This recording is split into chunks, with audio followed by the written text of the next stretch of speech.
All right, I'm here with Lauren Selman and Cristal Ghitman today, and I'm delighted to say that they're the first episode that we're having that is focused on women in leadership and hospitality. And I'm delighted to have two experts in the space that I stole from LinkedIn, that I saw on LinkedIn on a panel about women in leadership very recently. So, without further ado, I'd like to introduce Lauren. I'd like to introduce Cristal. Lauren, do you want to tell us a bit about yourself, who you are, what you do, and a bit about how you got to where you are today?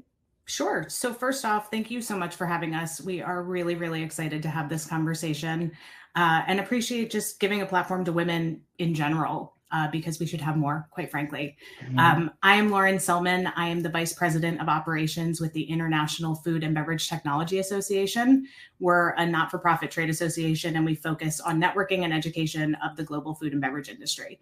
But before I started with the IFBTA, my background is actually in entertainment public relations. And so similar, similar experiences, but also, quite a different, way to start a career. So I'm just excited to be here. Love the restaurant industry, love talking about how women can better themselves and find more inroads in what we do. That's awesome. That's awesome. Thanks, Lauren. And what about yourself, Cristal? Hi, Cristal Ghitman. I am the Global Director of Strategic Partnerships for Synergy Suite. We are a back-of-house software vendor for the restaurant industry space, and been in the business now for 20-something years. And what I really love about being able to speak about women in leadership is my academic background is actually critical gender studies, which is kind of an esoteric degree. But, my goal was to go to law school, change the world, and make it safe for all women. And figured I had to make a paycheck. So I stayed in the restaurant business, and 20 something years later, I'm still here. But it's really nice to be able to come full circle as the movement for speaking more about women in our industry and women in leadership is really growing with the events that have been happening. And like you said, you've seen a lot of it on LinkedIn. So it's really exciting to bring those two pieces of my life together and really be able to flesh out some of the topics that we're going to be discussing today. Because this industry is my home and I will be here forever. And I'm looking forward to seeing some really positive changes come up in the next few years. That's awesome. Thank you both for giving me your bios and doing them quickly as well. It's great. I had one guest before and it was 19 minutes long and I was like, okay, but it was great. It was like being in Disneyland or something, but it was like 19 minutes. And so I'm glad that was not 19 minutes because we got a lot to talk about. I think, I was saying to you guys just offline, and I think I was saying to you guys, there's my first example of gendered language, so I should stand myself corrected here. I was saying to you folks that, like offline, like at the end of the day, like, I mean, it's very much a topic that needs more and more and more light shed on it. I think like, it's kind of like the assumption is that it's kind of like, oh, it's been dealt with, or it's like we're in the 21st century and these are things that we don't really see. But there are structural biases that just kind of exist that, whether people want to admit it or not, are there and they're borne out in data. And one thing that you cannot dispute is real rigorous data, research data of thousands and thousands of women in corporate America, in hospitality, that tell us that there is still a lack of female diversity in leadership positions in corporate America and in hospitality. There are a myriad of different experiences for women of color in hospitality, in corporate America, that men don't necessarily have or necessarily experience to the levels and to the degrees that women do, even in 2024. And so one of the things that, like, I was kind of mentioning offline, and I'll send this to you, Cristal, first, because you immediately had a response to data to me, which is like, I was saying that, like, I was reading up like McKinsey's Women in the Workplace report from last year. And, like women represent 1 in 4 C-suite leaders in corporate America, and women of color just 1 in 16. And you immediately said to me, well, I actually took some statistics directly from the National Restaurant Association for our industry. And that is, when you look at the progression of women in the industry from entry level to executive, there is a really sharp decline past your sort of middle management role. So you have somewhere around 66% of all women of all entry level positions in the industry are female. start getting up into sort of like general manager, store level manager. So you're not quite at corporate yet. You're still probably about the 50s. So you're at about a 50-50 split. But for some reason, when it goes into executive leadership at the corporate level, it drops pretty sharply down to 28%. And I don't know the statistics for women of color, but I suspect that they are also considerably lower, like the national average. And I think where the area to address is why that gap exists between that 50 and that 28, look at the reasons behind it, and then also find ways to challenge it. Because as we've seen, there have been some brands that have been very deliberate in hiring women into executive leadership that have benefited greatly from it as a business and as a bottom line. So there's a value to it. It's not just lip service. What do you think, Lauren? I couldn't agree more. I mean, for one thing, I'll be honest with you. I'm stuck a little bit on your initial "you guys" comment, and I will throw myself under the bus because, being the semi-jokester that I like to be, when you first made mention of someone giving a 19-minute intro, the first thing that popped in my head was, well, it must have been a man. And I say that not to take us totally off course, but I say that because I think men just inherently feel more comfortable talking about themselves. And it's not to say that whomever it was who was speaking, although you have a really good poker face, is not to tell me whether it was or was not. There's a wink in there. Got it. Noted. But I think inherently men just feel more comfortable, feel like they can have the floor to talk about themselves in that way. And women just don't. And I think, when it comes to the way that women are either fighting for or given opportunities to make their way up into executive leadership positions, there just always seems to be some hurdle that in many cases is too hard to overcome, that either the woman inherently gives up or someone else just says, no, this isn't going to happen for you. So I think, as Cristal alluded to, there are so many ways that we can try to uplift. But to your earlier point, unfortunately, these are ingrained behaviors. You can have people who say all day, no, I don't think that way, or yes, I would always have women on my team. And then their behavior shows something different. And it's not until you kind of put that mirror up to their face and say, well, actually, you did something different than you said you would, or you didn't think you felt this way, but look at what happened here, that those are the ways that you start to make change in those conversations. Cristal, you give it a little nod there. Well, I was thinking about a couple of things you were saying. One about the, maybe the self-advocacy is something that is, not something that we tend to be as good at as females. And it made me remember, I have a very good friend who's a very, very, very powerful, very successful pharmaceutical lobbyist, the good kind. She does the good drugs, not the bad drugs. And she's in an incredibly male-dominated world. And when I was moving over to a new position once, and I was negotiating my salary, I was undercutting myself a considerable amount. And she said to me, "You are your own advocate. You are worth more. You're also a single mom with 2 kids that are going to college. Like, you need to be able to advocate for yourself." And she said, "Put yourself in the shoes of maybe one of your male colleagues. How would they behave in the contract negotiation?" And I was in sales for years. I thought I was really good at negotiating business contracts, but what I didn't realize is I was not good at negotiating my own contract. And I really had to delve into that. So I kind of just, puffed my chest up and went into that next conversation, and I got everything I wanted. But I don't know if that would have happened otherwise. So when you were saying we don't always self-advocate or want to talk about ourselves enough or talk ourselves up, that's why I was nodding and thinking, yeah, you know what? I've been there. And it actually worked out for me when I challenged that with myself. It's interesting. It's actually interesting you mentioned that. So one of the things I've done a bit of research, just from a landed perspective, on how we think about job specs, for example, because it was interesting you mentioned about salary negotiation there. And one of the things was, I was we're doing a lot of research into the type of language that you would put into a job spec, and how does that impact different people? And obviously there was the New York Times article yesterday, I'm not sure you guys saw that was about gendered names and ethnic names, and basically obviously we have not moved on from basically the Stone Age in terms of a racial and ethnic bias towards names in job specs. But one of the things that we saw was masculine language in job specs makes women less likely to apply for jobs.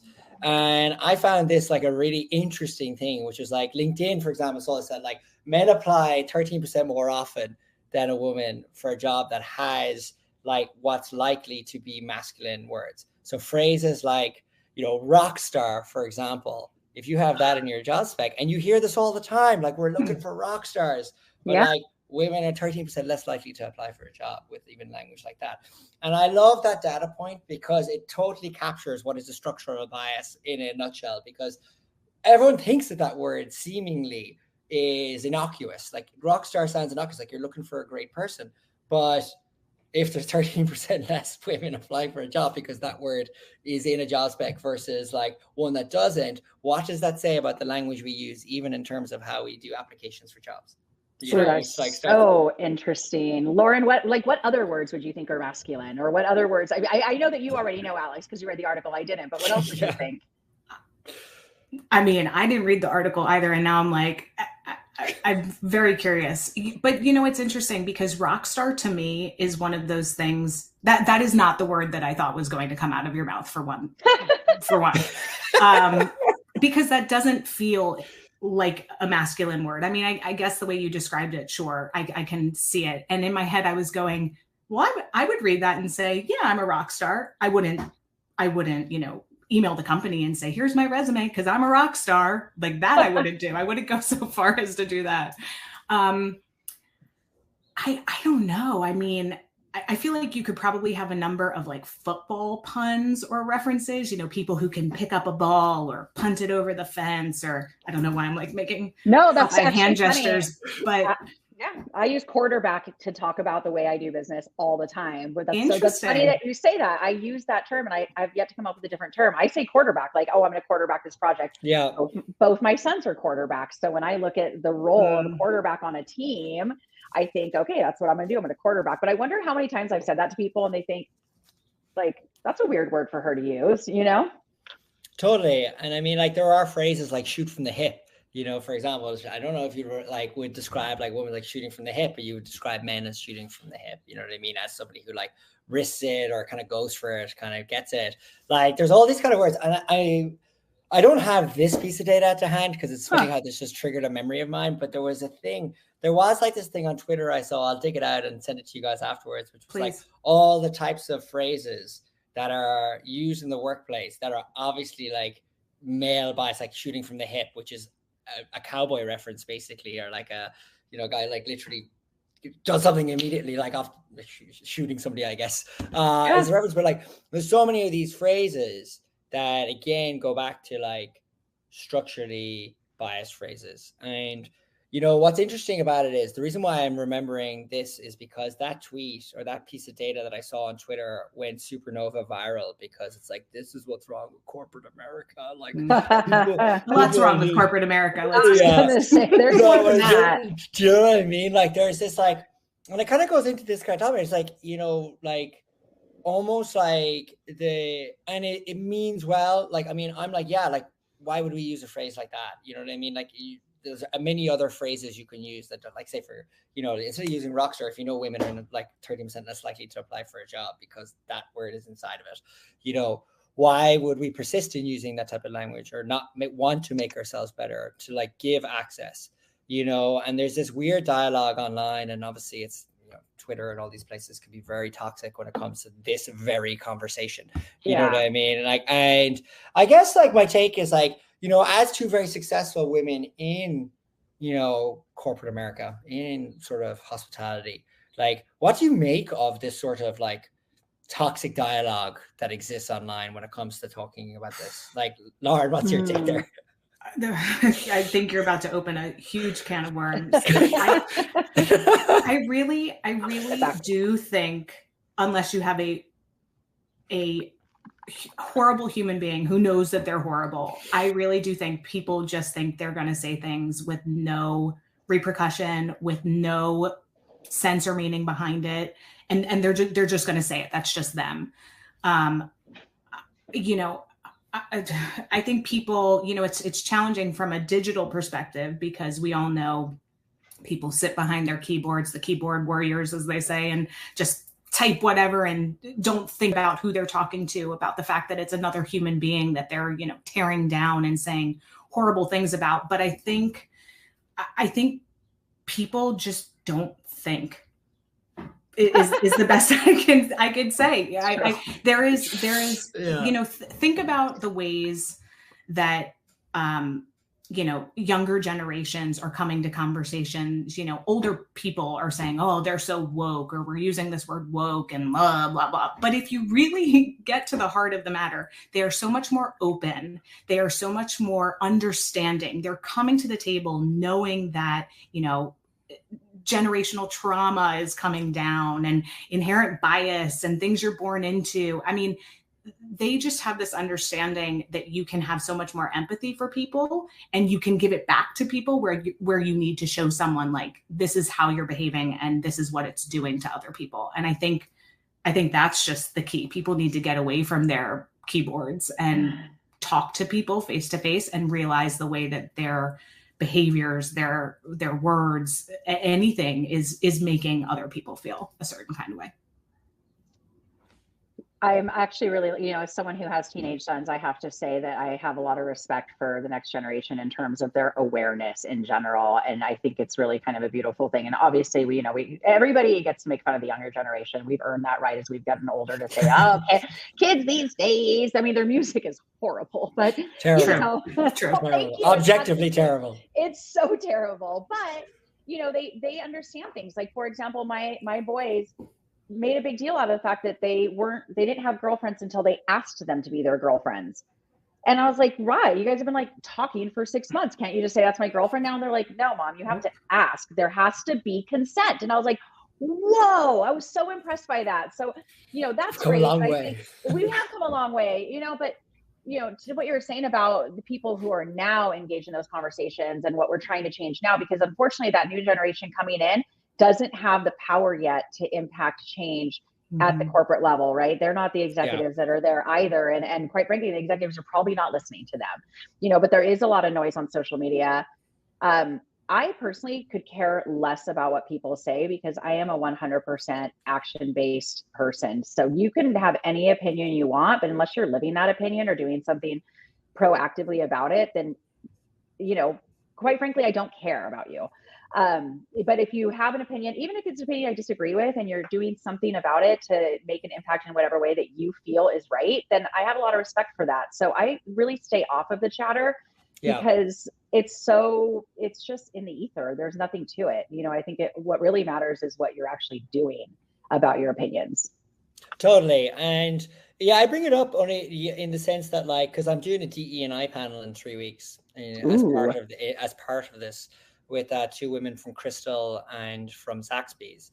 And again, it's like, because it's just so newsworthy in the sense that the conversation around like the positive nature of like DEI programs exists, but the toxic conversation online about them has been sort of all consuming, and it's like distracting for what benefit? Like, the Latin phrase, like qui bono, like who benefits from like making DE&I toxic? Like the whole phrase is diversity, equity, inclusion, which in and of itself are like great things. So for that, I'm very excited to have that conversation with those. And obviously that would be another hour to this conversation if we had to have that conversation.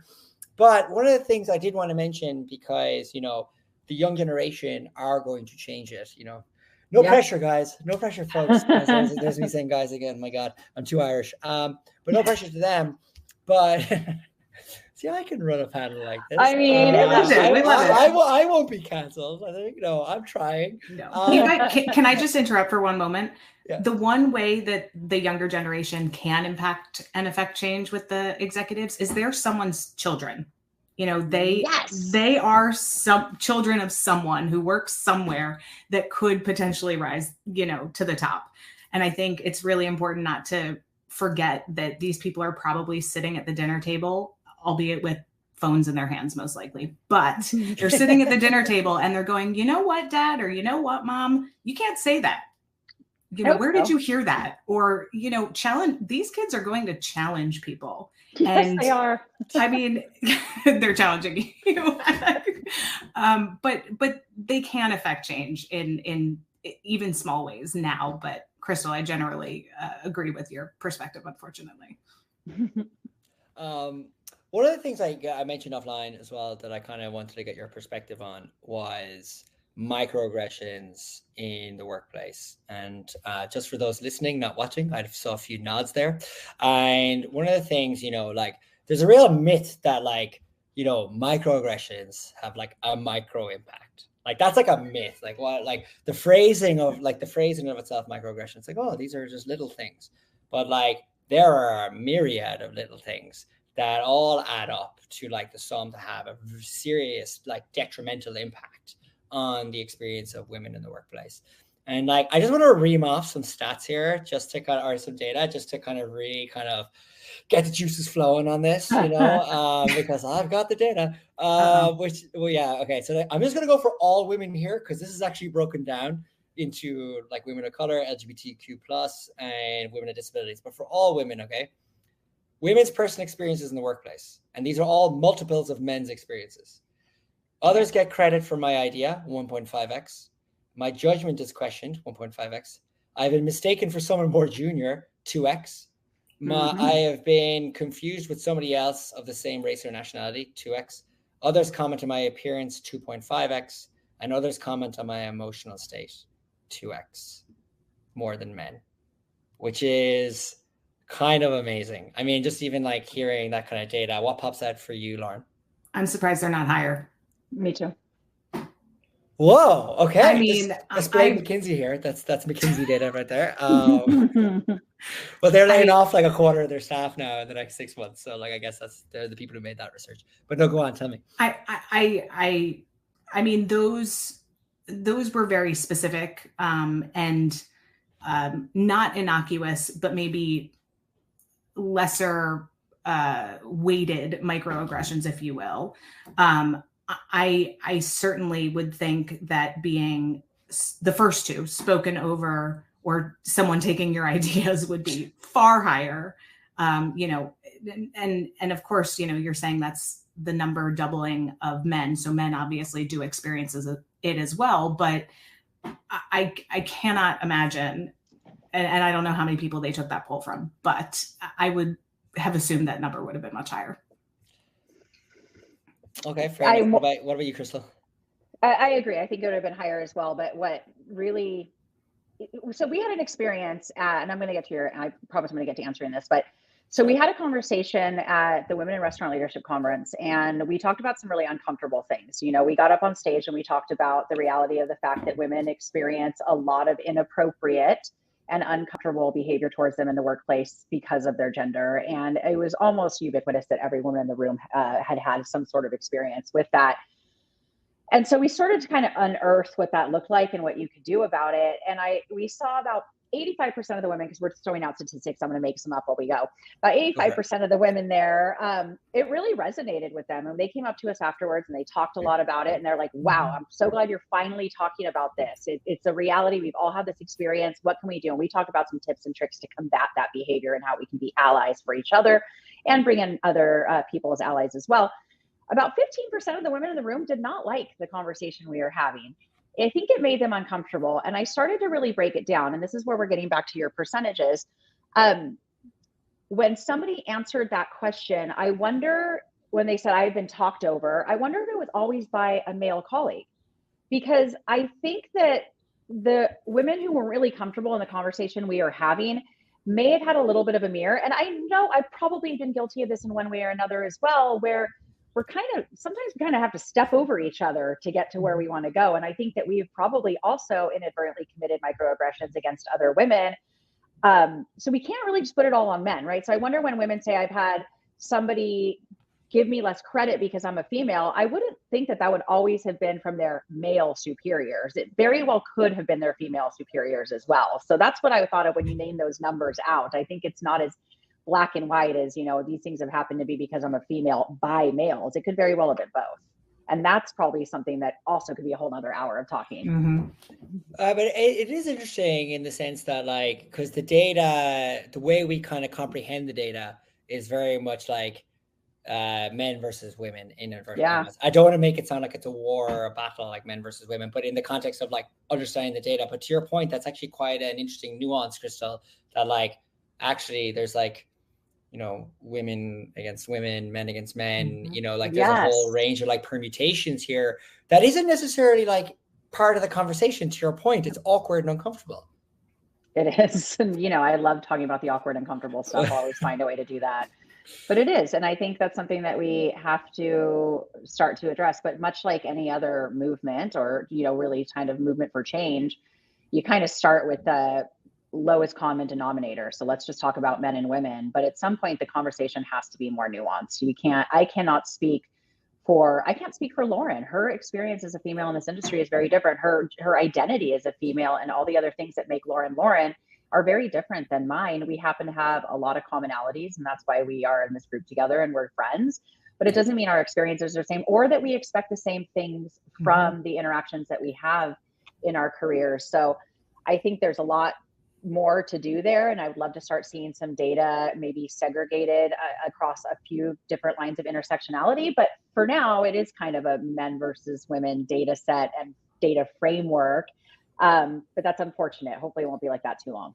But if I may, Crystal, I also think that something to be discussing as far as nuances are concerned is that people take microaggressions and experiences that happen to themselves very differently. You know, the 15% of women in that room, let's say, Crystal, to your earlier point, could have said, they could have been thinking, sure, that happened to me, but I brushed it off my shoulders. Whereas someone else could go, yeah, that happened to me, and I had a horrible experience because of it.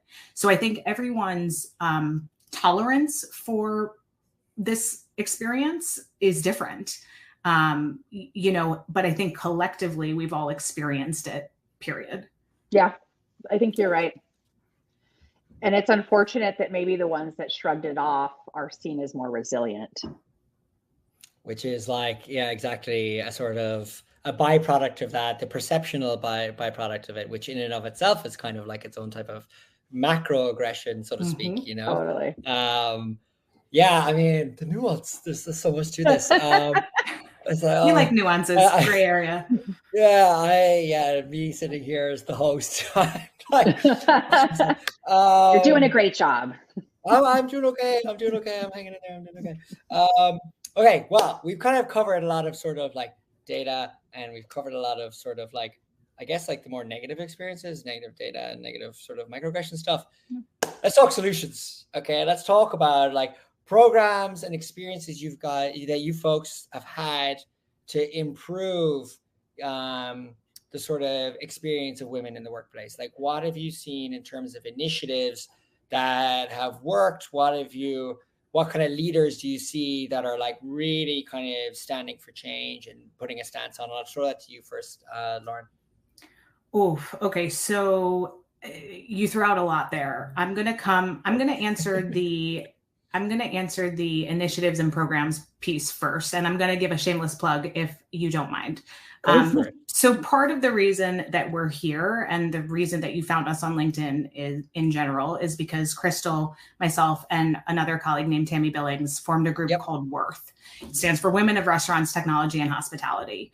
And there are a lot of female-focused groups in our industry even, but we didn't know of anything that was technology-focused. And as you can imagine, you know, hospitality in general is very male-dominated. Technology, even more so. And the women that find ourselves in this space and that find ourselves going to these events where we are experiencing some of these behaviors and on the receiving end of some of the negative words, as well as, you know, what we go back to our companies with, you know, we needed to find a way to band together. And so we created WORTH. And we're using the platform to be able to provide resources and a toolkit that people can go to and learn from when they're having an experience, know others that they can talk to about it, all the way up to, quite frankly, some more serious resources by way of, you know, RAIN or any, you know, formal organization that lives outside of the industry that we work. So WORTH is certainly a platform that we want to continue to grow. We have a LinkedIn group that has a pretty strong base right now and is something that we want to be able to to foster for years to come as these conversations continue.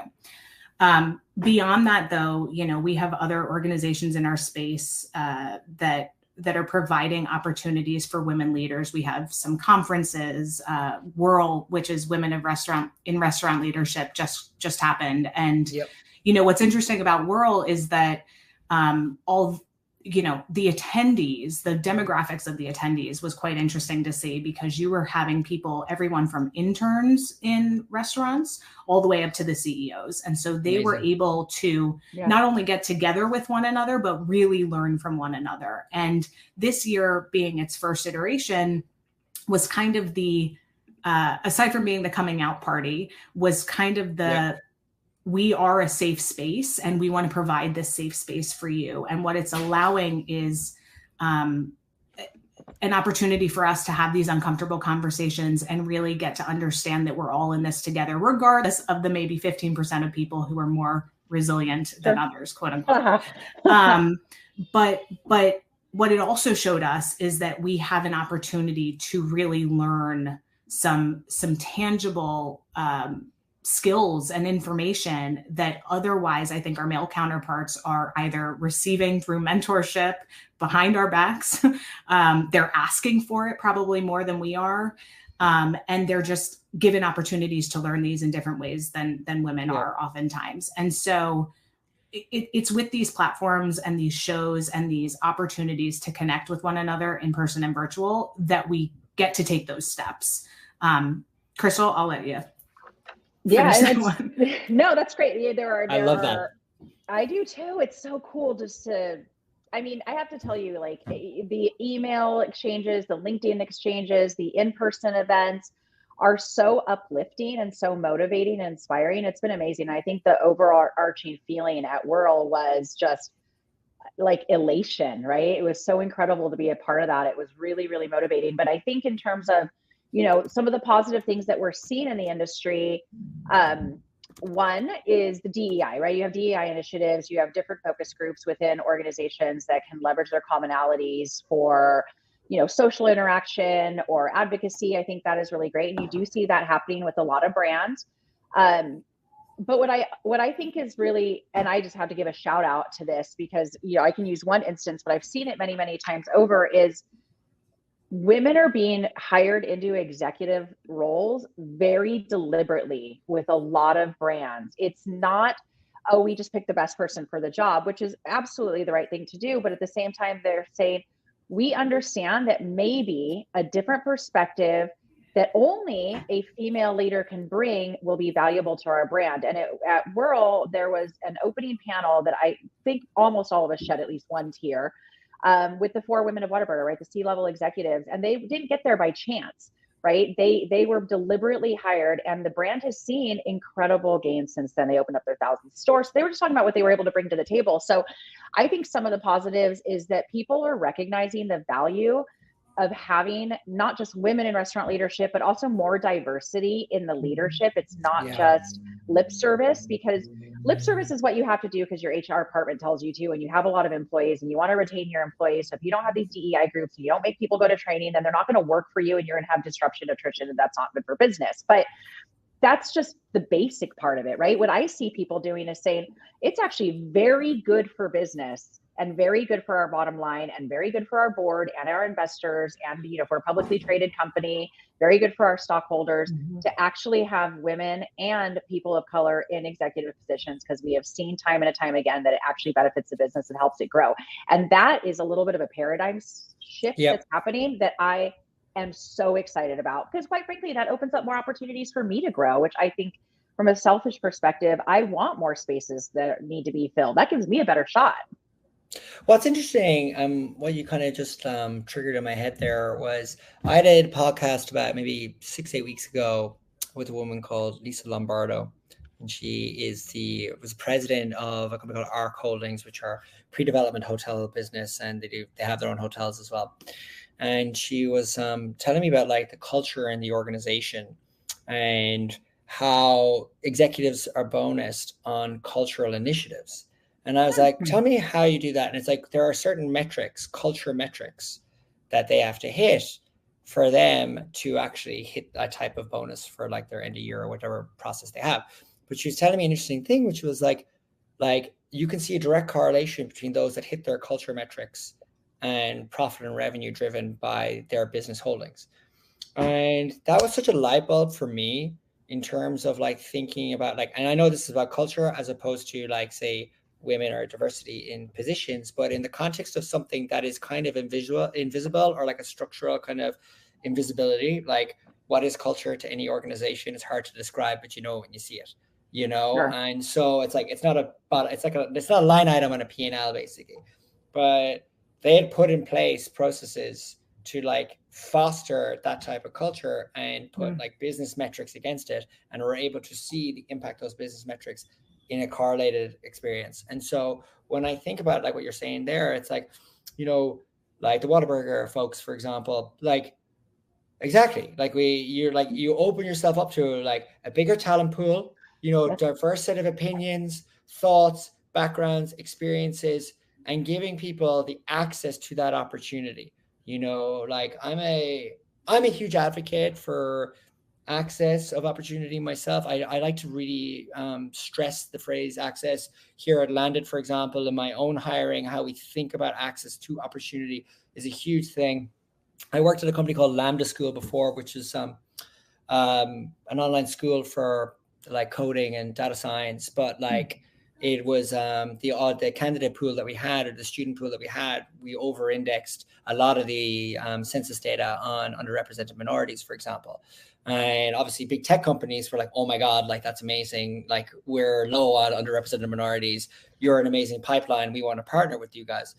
And I remember the head of recruiting, there was a woman called Jane Martin, amazing person. And I remember asking her, like, we're trying to figure out how to, in our sort of leadership team, get more underrepresented minorities into the company. Like, not like, how do we reflect the student body? Like if everybody is like a white male in the company and the student body is a mix of like women and people of color, for example, like, how do we like improve that? And she says to me, she was like, look, you know, we're trying to design a process for access. Like, so like you'll take longer with your pipeline building.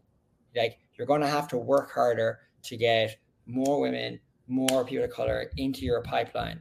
But if you can get them to the point of interviewing, if you can get them to the point of presenting to you and giving them a shot, whoever you hire at that point, you've given people the opportunity to get there. Where one thing I see time and again is these like expedited hiring programs that a lot of companies have, in particular at like sort of executive level, where we need to fill this position quickly. And by filling that position quickly, you're not getting enough people into your pipeline. And like we were saying earlier, you know, where it's like men, like more often than not, advocate for themselves, like in a much stronger way. Well, I'm sure there's data on LinkedIn about this, that like how many more men versus women click easy apply, for example, for a job on LinkedIn, you know, like where a woman probably feels I have to be so I mean, I've heard this anecdotally, and there is data on this, like I have to be so qualified for that job, where a man will go, I'll chance my arm, let's see what happens, and apply and kind of get in there. And so like there's a difference in volume. And it's like being very deliberate about creating a program for access within your pipeline building. That's basically the waffly way of me describing a sort of ideology that I look into and I look up to and try to implement myself. But I feel like that's so important for everybody, because like if the data tells us anything, it's like, you know, there's less women in executive leadership, and like we get less as we go up the chain. And it's like, why is that? How do we put more access for women into the pipeline to get those opportunities? Something that I think is really important, though, is the authenticity behind it. So, you know, you kind of mentioned this intangible of how to define culture or how to describe a company's culture by, you know, it when you see it. So it's one thing to go through an interview process and be told, oh, we're so into this and we do that and we support and we XYZ. And then you get there and you're like, I'm sorry, what? Where was this? And it really, I think, is apparent, unfortunately, in a lot of people's DEI initiatives that took place over the last couple of years, where we were seeing that really big spike of people who were being given opportunities and giving out opportunities. And then a couple of years went by and they were like, well, we showed that we had DEI and, you know, now we're back to what we used to do. And I think it's the companies that kind of stuck that out. And I don't want to say made good on their promises, because they ultimately really had that authenticity that I mentioned. And it's those companies that are thriving and that are probably having less turnover in their employees and happier employees. And that's really important. You know it when you feel it and when you see it. And yeah. I would rather be told and then make my own decision. Hey, we're a pretty male dominated company. Most of the executives are male. We don't have a lot of females. Most it's just not really our culture or our jam. And I could be like, all right, well, I'm going to go work there because I'm going to break that mold. I'm going to get it anyways. And I want to do it. Or I can choose not to. But you're right. Hiding behind inauthentic platitudes is really misleading and quite frankly frustrating, because you choose your career wisely. Nobody wants to move from place to place, and you kind of are sold on the idea that this is going to be a place that I have upward mobility or I have opportunity. And when it comes to not be the case, that's really disappointing. I'd rather just have to be told straight up, look, that's not really our thing here, then make my own decisions. Not that would ever happen, but just personally, I think that'd be great. Totally. We've done 40 minutes of this now. It's wonderful. So much to talk about. One of the things I wanted to ask you is on just the state of women in leadership today, in particular in hospitality. Are we in a good place? And do you feel like we are in a good place? And if not, why? Okay, I'll start. Hard question. I think we're getting there. You asked in hospitality, and that is a pretty large umbrella. Yeah. I think generally speaking, hospitality could encompass food service and retail and lodging and a whole bunch of other things under that. Some verticals I think are doing a better job at it than others. Cristal and I certainly come from it from the food service perspective, probably first and foremost, and then tech as well. I think we're doing an okay job. I think people are opening their eyes and opening their minds to the ways that it can better suit their businesses and better, work better for everyone involved. But I think there is still very much this boys club in hospitality that is just a little hard to break at the moment. But it's like I said earlier on when we started, Generation X are sitting at the table with their parents who are in those positions and hopefully finding ways to start those conversations in a more organic way.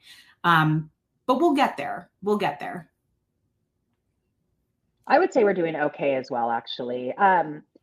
There's a really fine line between being an ally from a male perspective, right? So males that are in our industry, I don't begrudge them anything. And I think it's probably a really tough position to be in.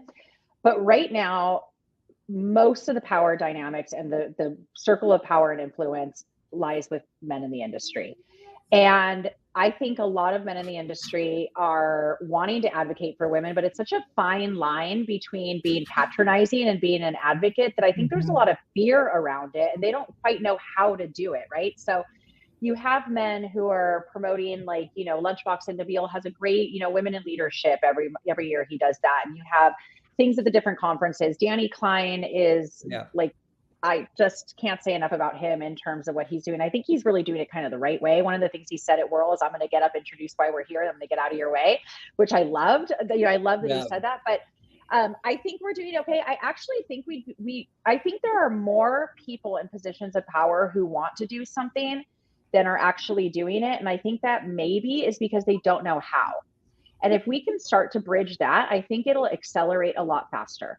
I think that change will accelerate if we can get all the people who are in positions of power, who want to be more of an advocate, who want to help move the needle, better tools to advocate and make that happen. I just think there's a lot of men who are like, I don't know what to do, and I don't know if I'm supposed to be in here helping. But you're like, well, you really have, but you have a lot of the power, so we kind of need you to help. I don't know. I think that's where that gray area and those nuances, speaking of nuances, are probably what we need to iron out in the next few years to really impact change. But I think the desire to impact change is overwhelmingly there right now. I think the challenge there, though, I'm so sorry, I didn't mean to cut you off, is it's kind of, and we didn't even talk really, I don't know if this lends itself to the conversation. And I know we're going here, but we didn't really even talk about the dynamic of women who are also mothers in the workplace. Yeah. And I think part of the challenge with the male hesitancy, if you will, is that they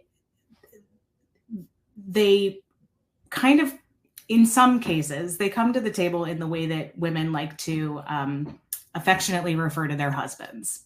I want them to be a mind reader, and I don't want to have to tell them what to do, but I end up telling them what to do, and here we are. And I think that's a little bit of the challenge. And I think women would be a little more forgiving in the case of their male allies as far as a professional environment is concerned.